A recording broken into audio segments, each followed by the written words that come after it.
Welcome to the Broadway Drumming 101 podcast, where we share what it takes to build a successful career as a musician in musical theater and beyond. With your host, Clayton Craddock. Welcome to Broadway Drumming 101. My guest today is Spencer Inch. How are you? I'm doing great. How are you doing? I'm Other good. than hot.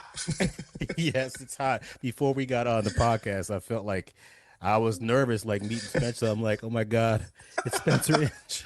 It's hot here right now. By the time this comes out, I don't know if it's going to be hot or cold, but either way, right now it's hot. And I love it. By the way, I really love hot weather. I realized as I got older, I don't like being cold. And people are like, where'd you grow up? Well, I grew up in Manchester, Connecticut, right outside of Hartford. And on the other side of this computer is another nutmegger, is what we call people from Connecticut. He is from Wilton, Connecticut? That's correct. Yep. You were born and raised there? Born and raised. All right. So you were born in Wilton, Connecticut. It's not like, there's a big music scene in Wilton, Connecticut. Not really, unless you're into jam bands, which I guess there's a few of those around. But so there's no downtown scene where you go hang out and go see live jazz or fusion and rock and metal. And so what got you to play drums in Wilton, Connecticut?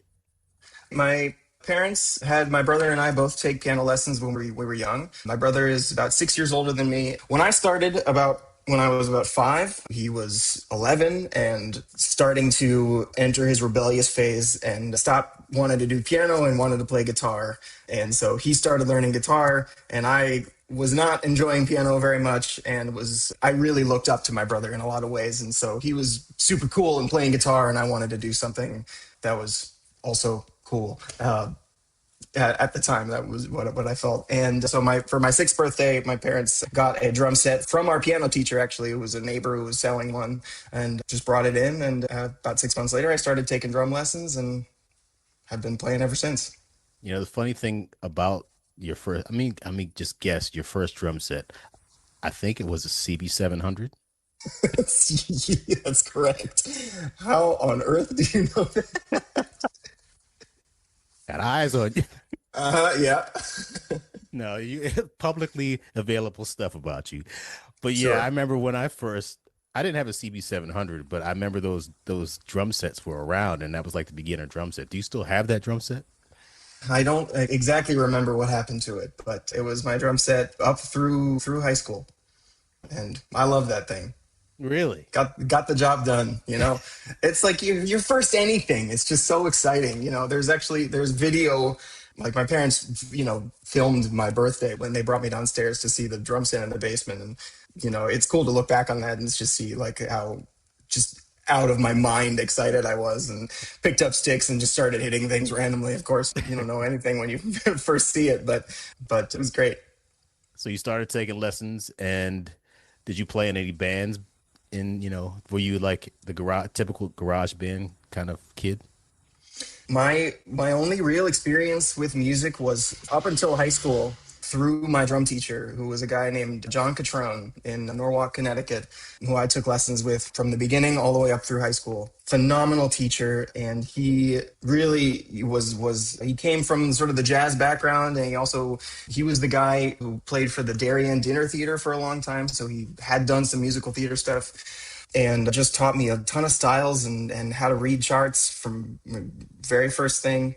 The only experience I had playing drums was through lessons with him up until middle school when I joined band in the school program. So started playing percussion in bands in middle school, and then got to high school, played in jazz bands and the concert bands. And I didn't actually form like a band with friends until my junior year of high school. And I specifically remember the first cover song I ever learned on drums was China Grove by the Doobie Brothers. Okay. And it was a lot of fun. And yeah, that's a great song to play. Yeah. Solid groove and just not good vibes. Wait, did you hit that fill right before the first verse the right way? You know what I'm talking about? Yeah, I remember spending a lot of time on that. I don't specifically remember what it is about it, but yeah, It's a great drum fill. It's really simple, but it's like cool, man. So China Grove, you played in a band. You had like the guitar, bass, drums. Yeah, guitar, bass, drums. I think two guitars actually. So it was like a Mm. five-piece little band with some friends. But yeah, otherwise I just played in school. I played in the wind ensemble and marching band in Wilton, which didn't couldn't really compete with the other towns around. Like Norwalk had a great marching band, and a few other towns. Wilton, we called ourselves a dance band, and we didn't do the core style thing. We weren't as intense as the surrounding towns, but it was still a fun experience. Now, I can't remember where Wilton is. Is it northwest, north, southwest? Where exactly is It's Wilton? southwest. It's right around Norwalk, Stanford, Westport, Danbury, kind of in that area. So in Connecticut, one of the reasons why I went to Howard University, I wanted to go to a historically black college and university like my sisters did, and I chose Howard University, and I wanted to be in a black marching band because of the whole FAMU and Grambling and Southern and all those gigantic bands. And our band really was good, but I didn't really have that experience in Connecticut because Connecticut's not really a big marching band state. I don't know if you experienced that too. I mean, you said your band wasn't as Yeah, good as Norwalk, but we weren't we didn't follow the core style, and we weren't as sort of militaristic with our practices, but we had a lot of fun. I mm, remember enjoying it a lot. The marching band wasn't a huge part of my life. I remember, kind of looking at it from the outside, it felt like, because all the other towns, like, they competed in the competitions, and you know I would get recordings of like the Santa Clara Vanguard, or mm, Blue Devils, or any of those other bands, and be like, oh, that's so cool. And then I like went and like arranged. I actually, the movie Drumline came out when I was in like a freshman in high school, and I went and transcribed that little drum thing that starts from that movie. I transcribed it and wrote it down and brought it to my high school drum lines for us to play, because I thought it was cool. what did you want to do after high school? Did you want to be a professional musician? Yeah, Okay. I sort of I wasn't necessarily one track mind. I thought maybe I would also study French, or language. I was really interested in when I was younger. I was also interested in the sciences, but I ended up choosing music. It's sort of something I knew I really wanted to do for a long time, and I identified as a drummer growing up, and it was a huge part of my life, my social life, especially in high school. Everything was around band. So yeah, I went to school for classical percussion after high school, partially because I knew that playing for theater was something I was interested in, and I thought that I needed to catch up on the other aspects of being a percussionist that I wasn't already familiar with, playing, being mostly a drum set player growing up. So where'd you go to college? I went to my undergrad at Penn State. Oh wow, Nittany Lions. That's right. And my son and I did a college tour. We saw that campus is beautiful, man. It's big too, man. Massive. Huge. And I understand the Nittany Lion is because of the lions and it looks like a lion lying down or something like that. Do you know the reason why they're called Nittany Lions? From what I understand, there's actually mountain lions in the region of the state, and Mm. there must be some sort of connection there. Now, why Penn State and not like Berkeley or something closer to Connecticut? I didn't have a lot of information when I was looking at schools. Wilton High School had a great guidance program to help people get into schools for law and medicine and liberal arts, but they didn't have a lot of information about studying music. So I ended up applying to Penn State because my best friend was applying to Penn State. And that was pretty much the only reason I was considering it. I had also applied to Ithaca College and UMass Amherst and UConn.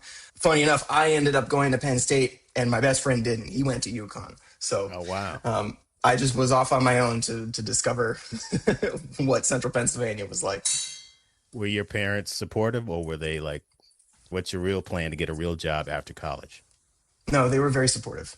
Good. They're not musicians necessarily. My mom played guitar and sang, folk music in high school, and my dad played the saxophone in marching band way back when. But they're not musicians by trade, but they were supportive, very supportive of both my brother and I, and in what we wanted to pursue. My brother is a fine artist living in the city, and here I am.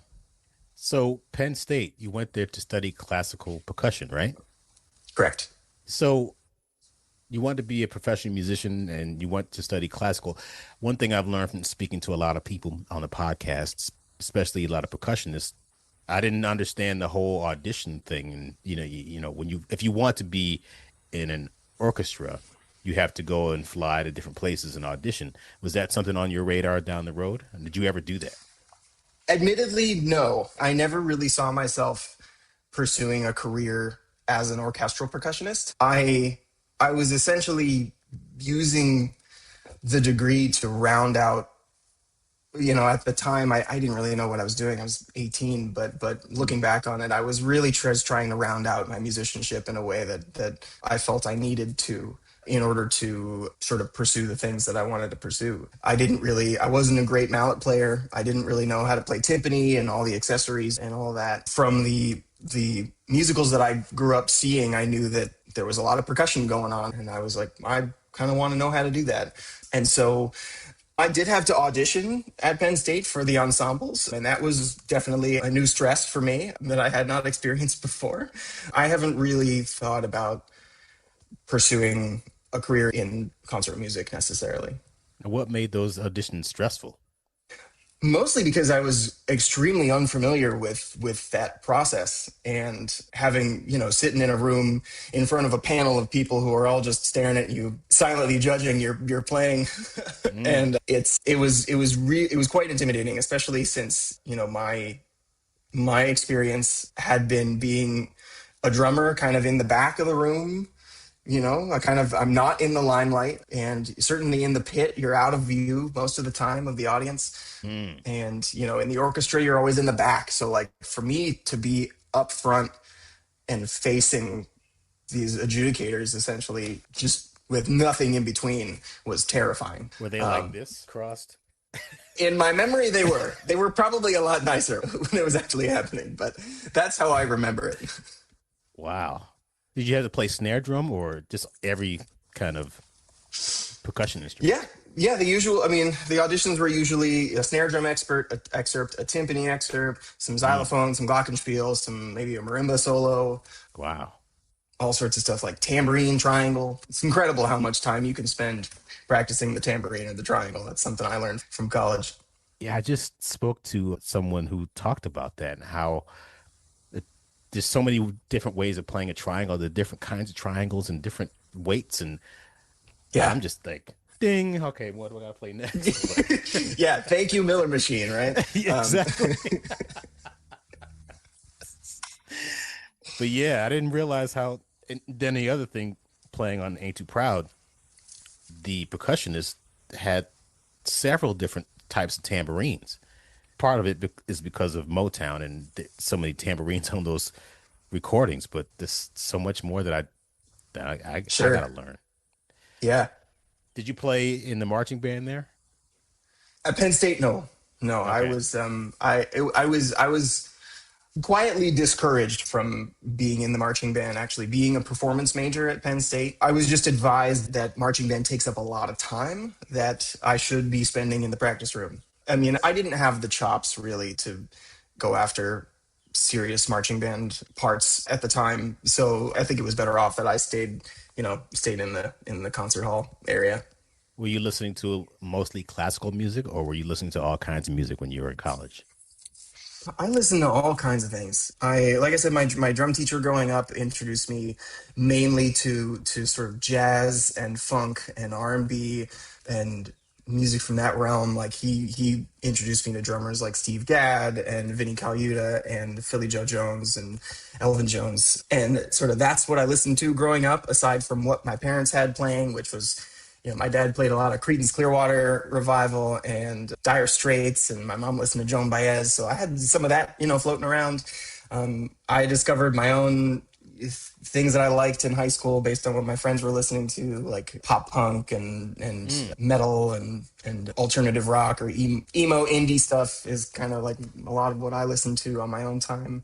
I have a lot of musical ADD in that I'm just like, I'm constantly interested in different things. And so when I got to Penn State and I started playing in really high level sort of concert ensembles, I started listening to a ton of concert music because it was what I was in at the time, and I kind of wanted to immerse myself in it.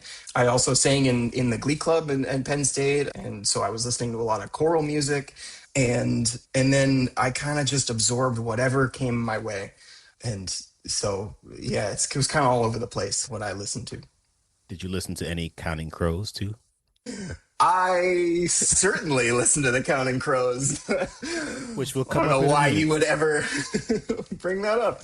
Yeah, I mean, it was those songs were around when I was younger. I certainly Yes, knew it. your social security number is 289. I'm just kidding. Yes, correct. Yeah, yeah.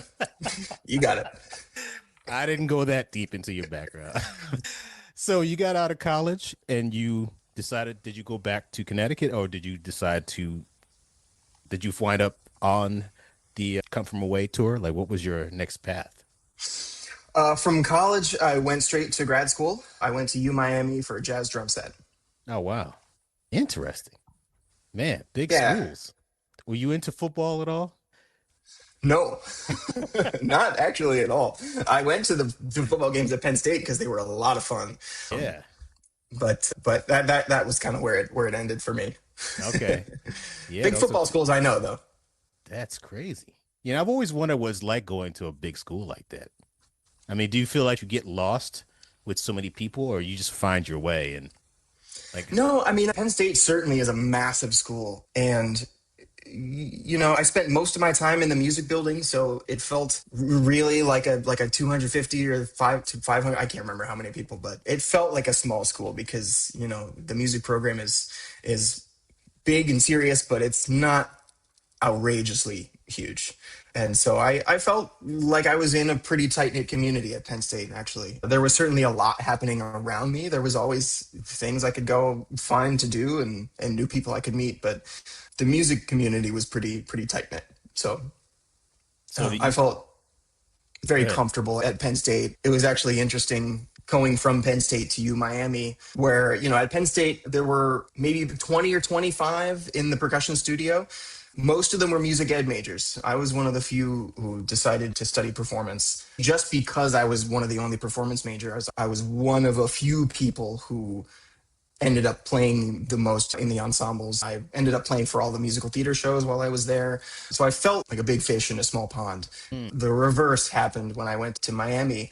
For a number of reasons, I was a classical undergrad going into a jazz graduate program.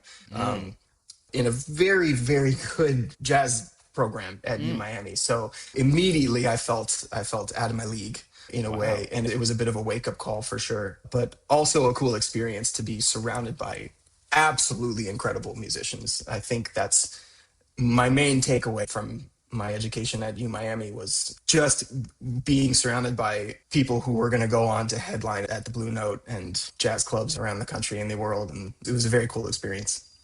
Yeah, a lot of times musicians that are good in high school, like they're the best drummer in their town, then they go to college, like everybody's good.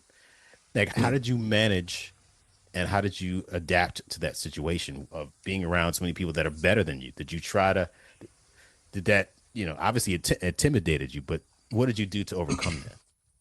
I think one of my first approaches was I need to catch up.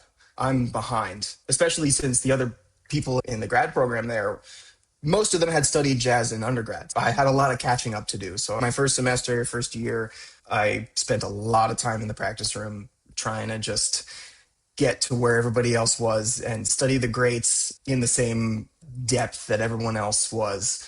And then by the time I got to my second year of grad school, I had sort of found my niche in having my feet kind of in both doors of the percussion jazz drum set thing. I was nice enough, the professor of percussion there was nice enough to give me a key to one of the marimba practice rooms so that I could sort of keep up with my marimba playing a little bit. That's kind of all gone now. I haven't played marimba in a long time, but it was fun to keep that up while I was there. And anytime that something would come up on campus or around town where there was a drum set part that had extra percussion in it, everyone just knew to call me, and because they knew that I had that background.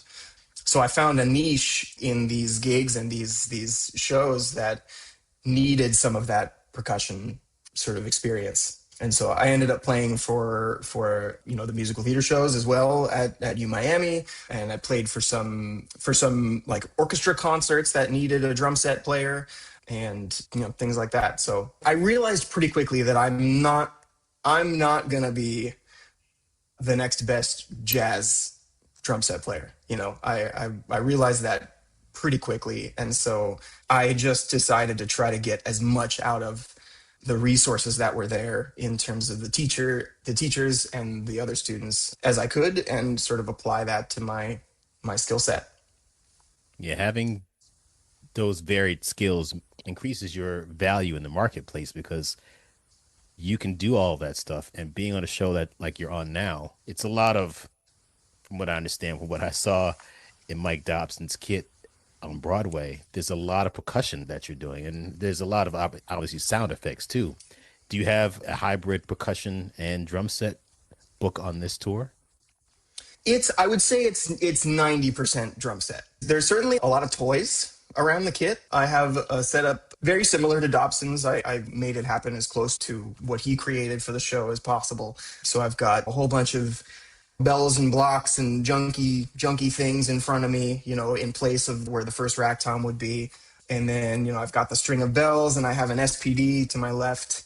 But it's largely a drum kit book, I would say. I did play Miss Saigon just before I went on tour with Come From Away at a regional theater in Westchester. And man, that was an intense book.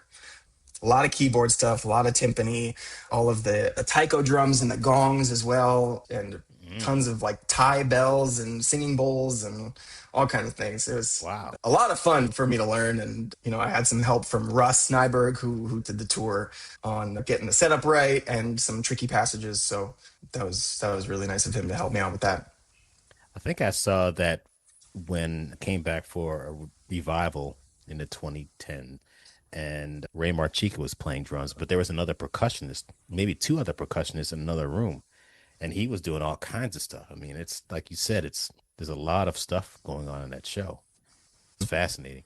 So you went from Penn State to University of Miami and then back to Connecticut, or this tri-state area? Not quite. Oh, really? Okay. From Miami, I worked on cruise ships for a few years. Oh, wow. Mm-hmm. If you're serious about Broadway, here are 2 resources that could change your career.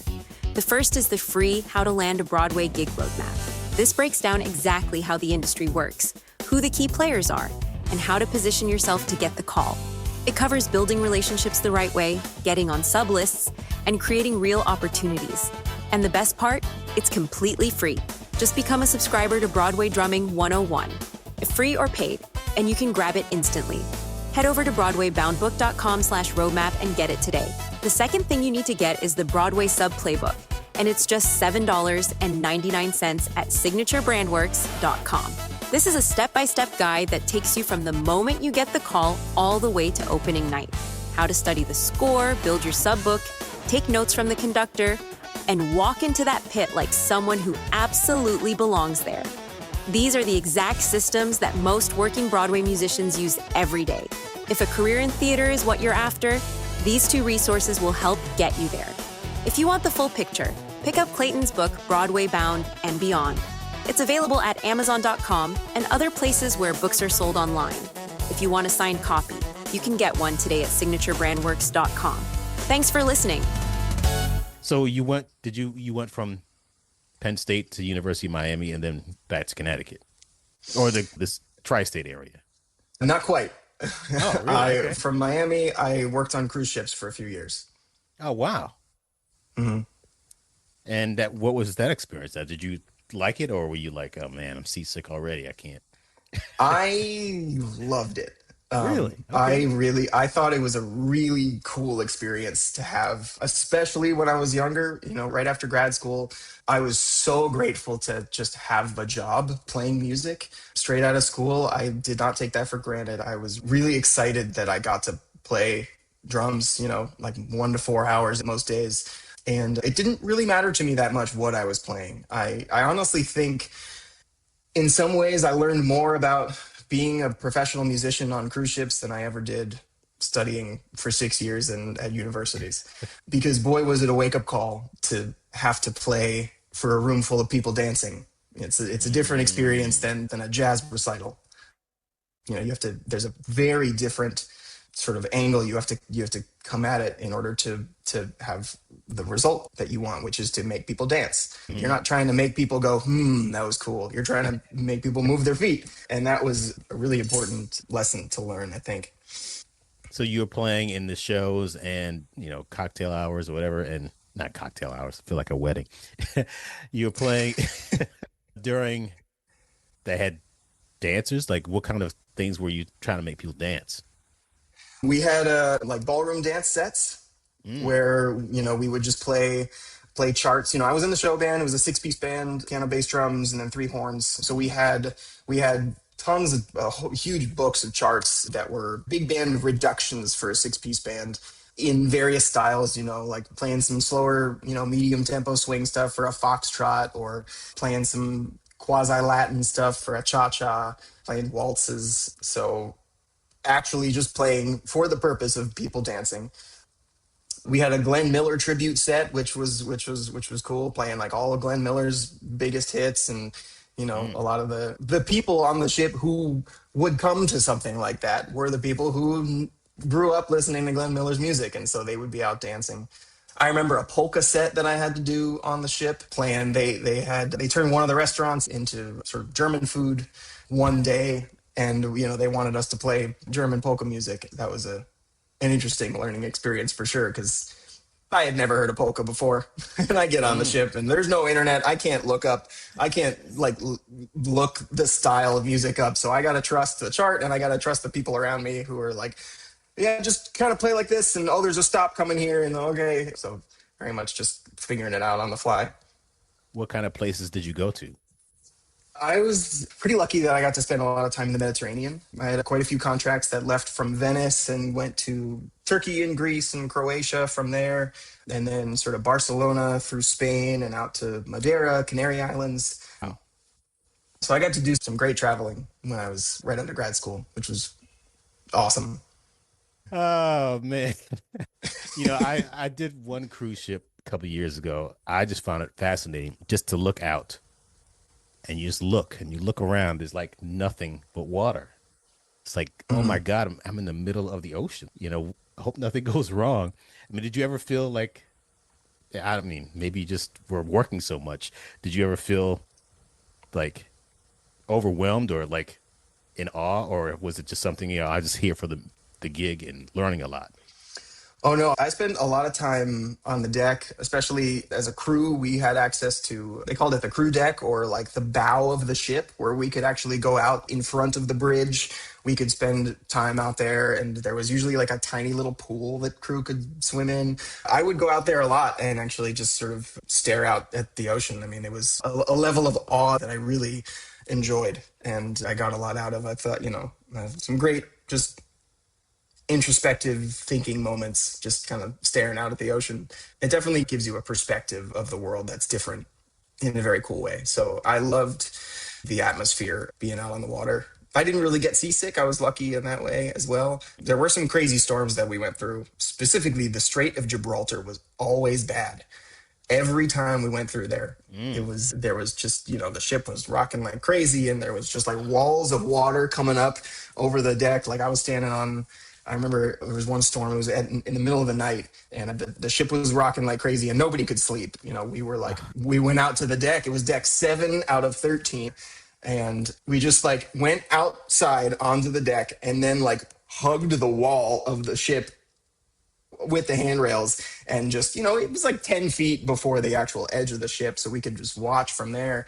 But just seeing the water shoot up from the side of the ship was really, really cool.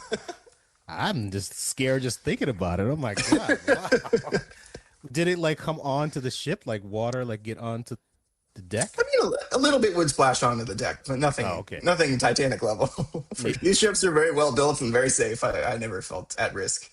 Yeah, that's what I hear. So when you were out on the deck contemplating life. What was your next step that you were thinking about? When I get done with this, then what? I think my next step was always to move to New York, to get into the city. The cruise ship was a great experience in that I was playing a ton of different styles of music and playing every day, meeting tons of cool people. But it's isolating. You're out on the boat, you're not meeting a ton of new musicians every day. You're kind of out there with the same people. And, you can not get trapped, but you can just end up there for longer than I wanted to. And so I knew that I wanted to start kind of like ramping down my cruise ship time and, spend more time on land and actually start making connections in the city area and just starting to live my adult life, which I still felt was being delayed working on a cruise ship. It was cool, but surreal. Did you move to New York with a job or a gig, or you just came? Did you actually move to one of the five boroughs, or you stayed kind of outside? I moved to Brooklyn, moved to just on the border of between Bed-Stuy and Crown Heights. And that was in 2015. And I didn't necessarily move with a job. I just sort of took the leap and kind of went with it. And you wanted to just come here and play and connect and vibe and just try to find work, any kind of work? Or were you looking for Broadway or classical? Broadway has always been a goal or a dream in the back of my mind. And it guided a lot of the decisions that I've made, in my career, going to Penn State, learning classical music, then going to grad school, picking up drum set again. But I was always really interested in a lot of different things. And I very much had the say yes to everything mentality. And a lot of what that led me to in New York was playing for singer-songwriters at Rockwood or pianos, Arlene's Grocery, things like that. I ended up starting to play for a lot of community theater and children's theater, actually in Connecticut and Westchester while I was living in the city. So I had a car and I would always just drive around wherever the work was and found my way into, some a wedding band or two, some corporate gigs. And I just kind of took what came my way and just kept trying to meet people. So how did you meet people? Coming to the city is 8.5 million people here, and you just moving in. Where do you look to connect with musicians, and how did you get your network started? I think it all came down to maybe two or three people that I already knew. And those were connections that I had either from Connecticut or even I think there was a couple people who I worked with on cruise ships that had lived in the city and were like, "Oh, you should go to this jam session that I remember, that happens here." There were some people certainly that I met just running into or striking up a conversation with at a show or at a venue like 55 Bar or Smalls and any of those places. A lot of it was it just grew out of a few very close-knit people to me that I had from growing up or kind of meeting in happenstance, and then they would give my name to somebody who would then give my name to somebody, and then I'd get a random call. Really what started my meeting people in the theater world in the area was a call that I got from a drummer who I was sharing a rehearsal studio with in Williamsburg, who was going to do a production of Les Mis at a children's theater in Westchester. It was like high school age kids doing a community production of Les Mis. He ended up not being able to do it, and he recommended me. Lo and behold, that guy went on to drum for Billie Eilish. So that's fun. Oh, wow. That's cool. Yeah. What's his name? Andrew Marshall. He was just another drummer in this rehearsal space that it was like a rental. I got a few hours a week in when I was in the city, and I would go there to practice. And so we never really spent much time together, but he knew me, and we'd been in the same circles kind of for a minute, and he just passed my name on to somebody. Speaking of your network growing and famous people, you did a tour opening up for the Counting Crows. Tell me more about that. Yeah, that was a tour that I did with a singer-songwriter named Sean Barna, who is an incredible sort of rock and roll folk writer. And he was somebody I knew through an indie rock band that I played with in Brooklyn for a minute. And he knew who I was. We had met briefly at one of our shows, I think. And lo and behold, a few years later, we hadn't really spoken much, but he gets this offer to go on tour with the Counting Crows, because he had met the lead singer Adam Duritz years and years before. He had actually saw them play in 2007, I think he says it was, sometime around there, and that inspired him to write music. He was a drummer before that. He played for a tour of the Producers way back when. He called a friend of mine who I was in that indie band with, and he was like, I have a really big tour opportunity. I need a drummer who can play and is not an asshole. And that's how it came to my way, I think. And I got a call from my friend Kyle and was like, I'm recommending you to Sean for a tour. I was like, okay, cool. And then Sean calls me, and there we go. So you left that band where they're like, man, where you going? Why you going to leave us to go on tour? Before we jump back into the episode, we want to ask a quick favor. If you like what you're hearing on the podcast, please take a moment to leave us a glowing 5-star review on Apple Podcasts, Spotify, or wherever you listen. Those reviews really matter. They help other musicians like you find the podcast, and all of us here truly appreciate the support. We also want to let you know that we've got new merchandise available now at signaturebrandworks.com. We've got backpacks, sweatshirts, t-shirts, sweatpants, mugs, tote bags, hats, beanies, mouse pads, and a whole lot more. Practical stuff you can actually use, whether you're heading to rehearsal, the gym, a session, or just living your life. Thanks again for listening, for supporting the show, and for being part of this community. Now let's get back to the episode.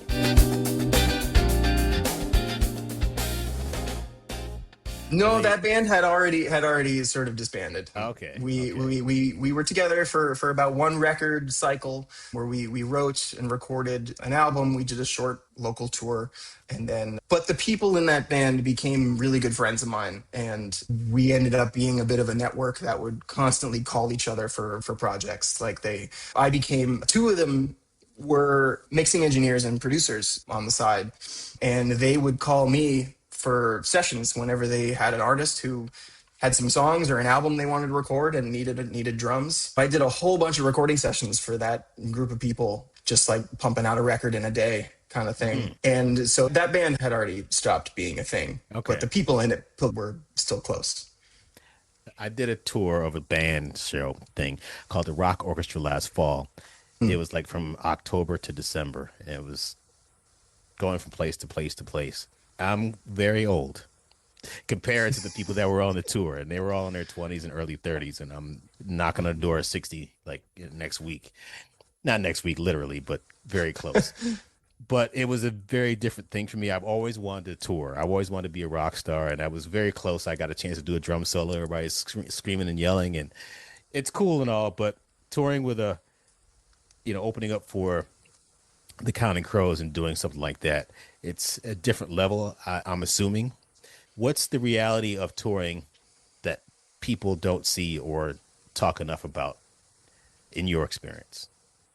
I think one of the most surprising things for me was just how routine it felt when we got out there, like how well organized everything was and how easy it was to just make all the logistics happen. I mean, the crew on these tours are absolutely incredible at their jobs. They are efficient, they are kind, and they'll get you whatever you need, and they run very well on time. And so, I think that the regularity of it was surprising to me. I mean, you have this idea of what a rock tour is and the glamour of it, the romance of it. In a very positive way, it felt like going to work. It's like we showed up at the theater at whatever it was, 3 o'clock, 4 o'clock, I think it was usually.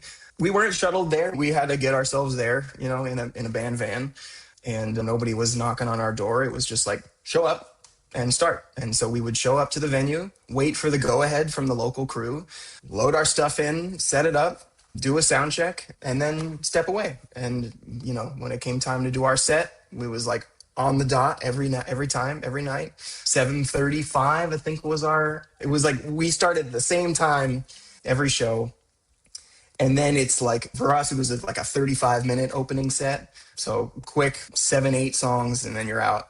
So it was like 35 minutes of pure adrenaline, and then instantly start tearing your stuff down. So like you play the last hit, sticks in the bags dipped up, starting to take my snare drum off stage. Cymbals. Cymbals. Well, that's when I discovered these little press things that I think Tama makes. So much better. So much better. I haven't used anything else since. They're just, it saves me so much time loading in, loading out. I posted real quick. I posted on Facebook. There's got to be a name for the phenomenon where you take the cymbal wing nut off and it drops, and you can't find it and it disappears. Like never gonna see it again. That happens to me so often. On this tour, I have, the show starts pre-show music. I'll get back to the Counting Crows in a sec, but the show starts playing washboard. And so I have thimbles that I put on my fingers to play the washboard with. Oh, wow. And I have lost so many thimbles through the course of this tour. It's really crazy. I don't know where they go. So you're playing them, then all of a sudden it's your fingers. You're like, what the? Yeah, well, like, I have long arms. I'm kind of klutzy, so like I'll hit something the wrong way and a thimble will fly off my finger. And I'm wearing 3 on each hand, so I'm good. I got backups. But then I go the next day and like I can't find it anywhere because I don't have time to look for it when I have to take the washboard off and start playing the show. And then by the time the show's going, I'm not thinking about the thimble anymore. I think you should get a thimble endorsement. Is there like a if you know who I can call to get a thimble endorsement, I'm all about it. Somebody should invent, how rock stars, they have the guitar picks on the mic stand and they flick them out to the audience and they pick another one up and play. Yeah. They should have a thimble thing where you just put your finger in and just. I want a little Pez dispenser for thimbles. Like I have it, I can mount it right under my hi-hat whenever I need one. It's there. Hey man, somebody's probably, thinking about this unless you can go into business, man. The thimble kings. I think we got something here. I think we should run with this. The Nutmegger Thimble Kings. Oh man. So you got the tour you did. I'm just curious. You do the sound check, you go eat dinner, you play from 7:35 to 8:05, 8:10. You break down your drum set. You have to put your drums away and then put them in cases and drag them into your van. Like, how does that work? And it happens pretty much immediately after our set comes down. We finish playing and they got to start setting up for the Counting Crows. So we got to go. You got to get out of there. So, instantly stagehands, will start coming and taking my stuff off stage, and I'll be wrapping up the little things like putting my in-ears away and putting like my Dr. Beat I had on there, putting all that away, and then I start carrying stuff off. And then it immediately goes into cases, and if we've got time right then, we'll put it in the van, and then usually we'll like hang out and watch the Counting Crows play and cheer them on off stage. There was one time when sometimes they would invite the opening artist on for one of their encore songs, and we'd just be like on stage. They would give me a tambourine and I'd shake it and dance around. There was one show towards the end of the tour where Jim Bogus, who was the drummer for the Counting Crows, they go to play their last note that leads into the kitchen sink ending, and he plays a big crash, and then he looks at me and he's like, he like beckons me to come up there, and I'm like, what? No.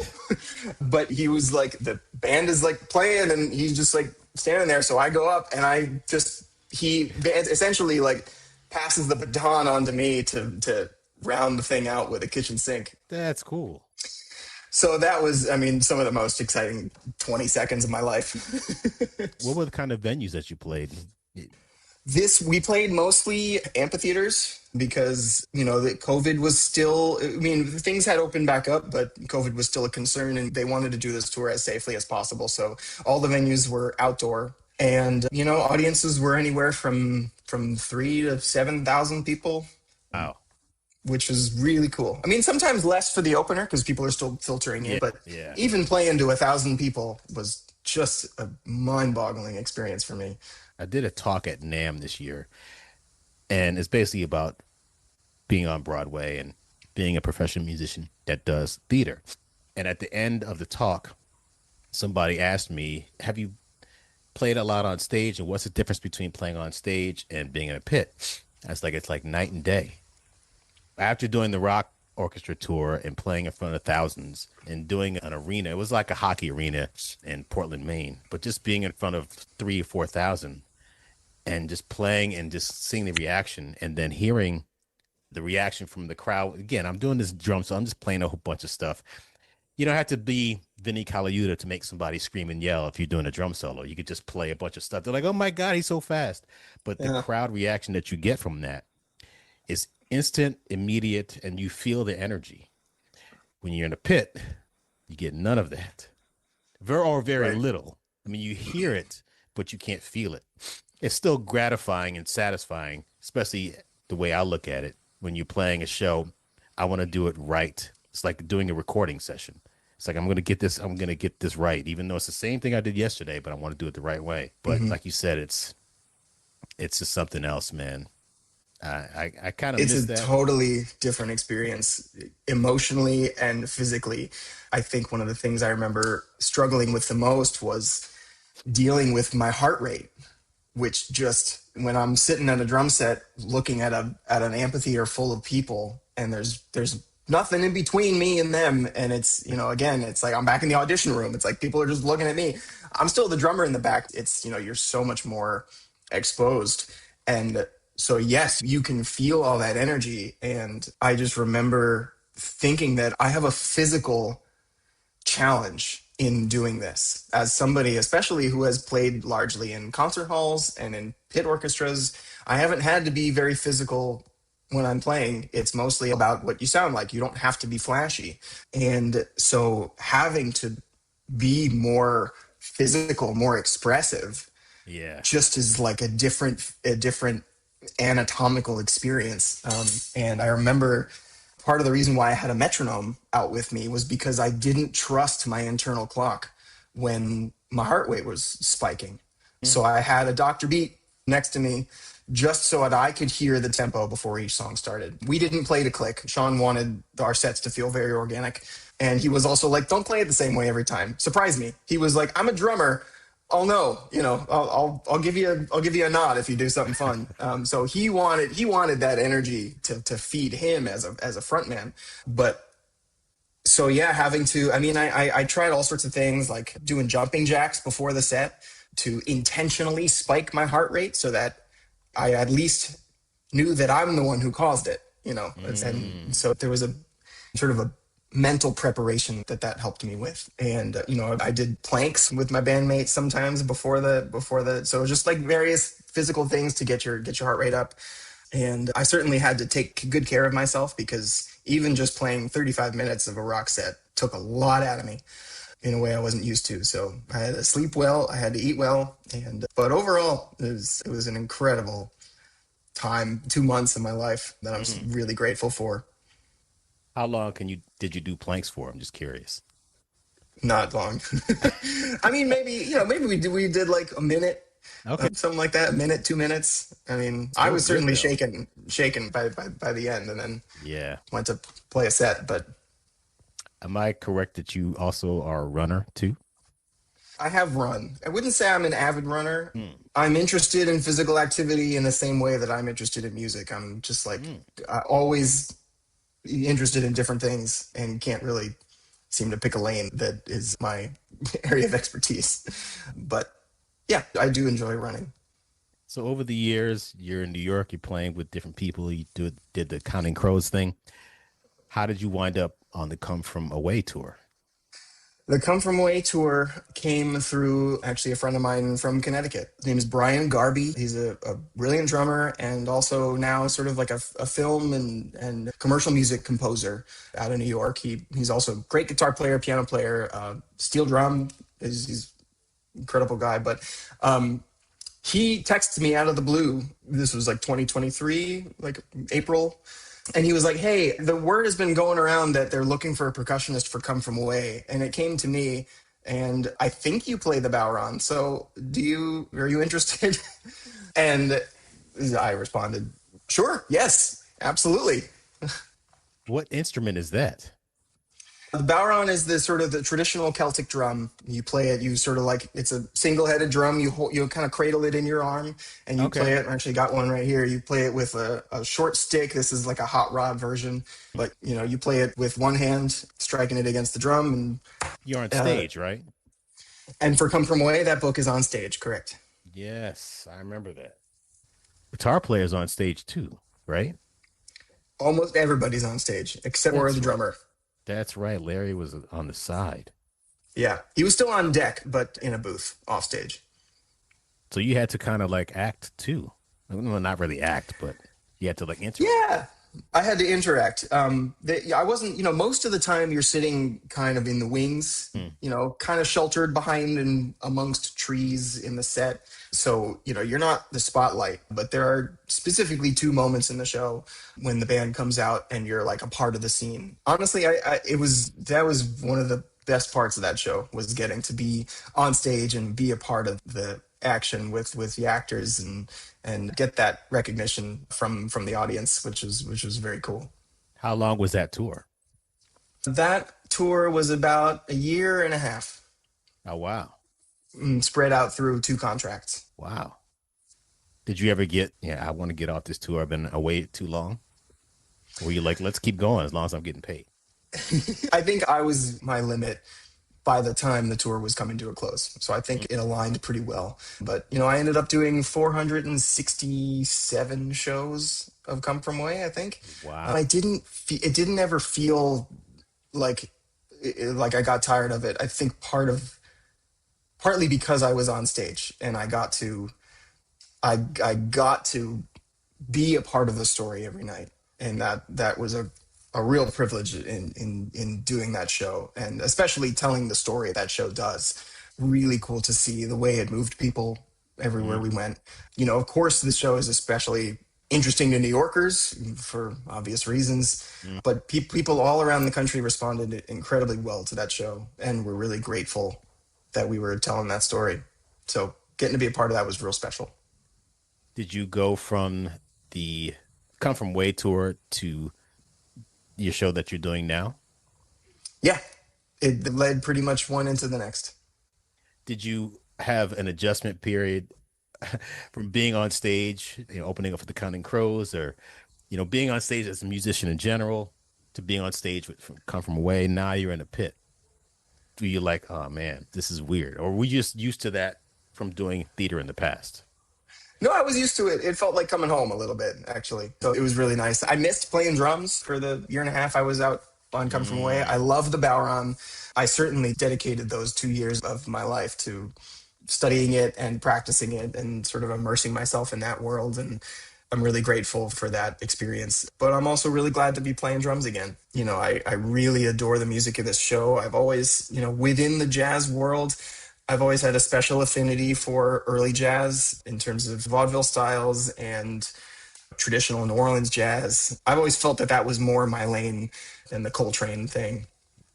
One quick story. I don't want to take up too much of your time with my story, but I remember coming to New York in the 90s and playing this place in Jamaica, Queens from 9 p.m. to 3 a.m., 6 half-hour sets. We were playing jazz at breakneck speed, like 350 million beats per minute. And and in the end, there was like one woman in the back. We were in the back of the venue. There's one woman in the front near the bar, and we'd get done playing giant steps real fast, and she'd be like clapping like this, and then asking for her doers. And I'm like, man, I don't know, man. It's not really for me. I think I'd rather, play, what I wound up doing a lot, which is a lot of club dates, playing for people and making them dance.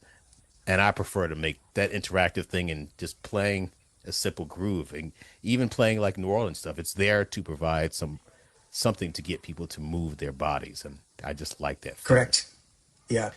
I've always responded more to music that feels sort of accessible to the common person, to the layman. I studied classical music, which is sort of a high art form, and I studied jazz in grad school, high art form, but I ended up really just preferring more popular styles of music, and the way that that makes people feel, and it's more rewarding for me. For people hearing this, hearing that you did the Come From Away and your current show, how first of all, how did you get your current show? And if somebody wants to do what you're doing, what do you recommend that they do to try to get on a tour like you're doing right now?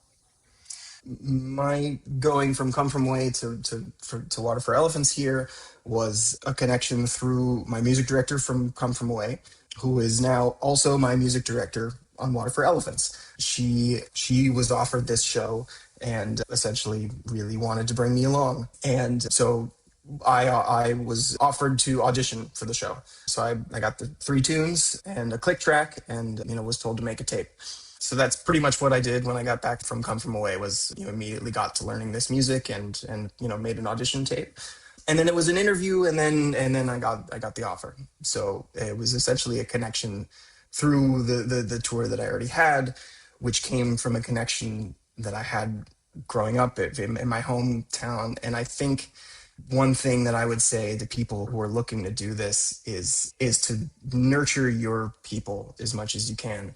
I think what I've found through my very, very small network of people that I know, is that the more we support each other in our small world, the more it helps each of us grow. And I think that I felt for a long time like I was an outsider, that I didn't really know what was actually happening in the scene, and I was just kind of on the outskirts fending for myself. I just kept nurturing the connections that I had, the few friends that I had made in the music industry. It was a long road. It got me to where I am now. And I think certainly my period of saying yes to everything I could and taking every gig that I got seriously. I think one thing that I learned, actually, I was on cruise ships that I heard this. It was an older guy who was very wise and helped me out in one of my early contracts. In regards to the polka set, bringing it back to the polkas, he gave me an example of, let's say you're playing in a polka band and you have a gig at the Blue Note. Let's say you're playing polkas at the Blue Note and Wynton Marsalis walks in the door. If he sees you playing polkas with no enthusiasm, not really getting the style right, and not being excited to be there, not exuding a good energy, doing what you're doing, he's not going to think to call you for his next thing that he's maybe got. But if he sees you playing polkas to your heart's fulfillment and having a great time and playing the style correctly and enjoying it and putting out good energy, he might call you for something. So I think I learned that I have to just do whatever I'm doing to the best of my ability in the most informed way that I can. So if I get a polka gig, I'm going to listen to as much polka music as I can. If I get a trad jazz gig, I'm going to just dive into Django Reinhardt and Tuba Skinny and Smoking Time Jazz Club and all these, trad jazz bands. I'm going to listen to as much of that as possible to get it right. Yeah. And if somebody from the Counting Crows calls you and said, "Man, I can't do this next tour," you're going to be doing that. I got it. I know those songs so well now. Heard them at least 30 times. So one last question. You have a home studio too? We'll get back to the episode in just a minute, but all of us here want to take a moment to say thank you for supporting the podcast and for listening. We also want to let you know that Clayton's new book, Broadway Bound and Beyond, A Musician's Guide to Building a Theater Career, is officially out, and we're really proud of it. This book lays out what it actually takes to build a career on Broadway. The mindset, the preparation, the relationships, the money side of the business, and how to create longevity instead of just chasing the next gig. You can get your copy right now on Amazon.com. You can also get a signed copy by heading over to signaturebrandworks.com. If you're serious about your career, this book is for you. Now let's get back to the episode. I have a very rudimentary setup currently. So I have a selection of kits and mics and enough equipment to get a multi-track drum recording out. But it's a bit of a long-term goal of mine to set up a more professional drum studio. I really love recording. I've really enjoyed all the experience that I've had doing it, and it's something that, you know, I see myself trying to do more of when I get off the road. So when you get off the road and somebody wants to reach out to you to record a song for them, how would they contact you? Do you have a website, Instagram, YouTube? I do have a website, spencerange.com. No, I don't have a Snapchat. So your website, I'm sorry. I have an Instagram and a Facebook. You can find me at Instagram at Cinch. I post mainly drumming stuff there, but it's a bit of a diary as well. And yeah, that's the easiest way to find me. And you could see his picture when you were really young playing that wonderful CB700 kit on your Instagram. That silver sparkle, I miss it. You should have that in your studio. You know, have a CB700 and a Yamaha Maple Absolute hybrid next to each other. See what they sound, the difference. I guess you know what the funny part about is? I would probably end up using the CB700 more, all things considered. Put some good heads on it, and you're good, man. Yeah, a couple moon gels.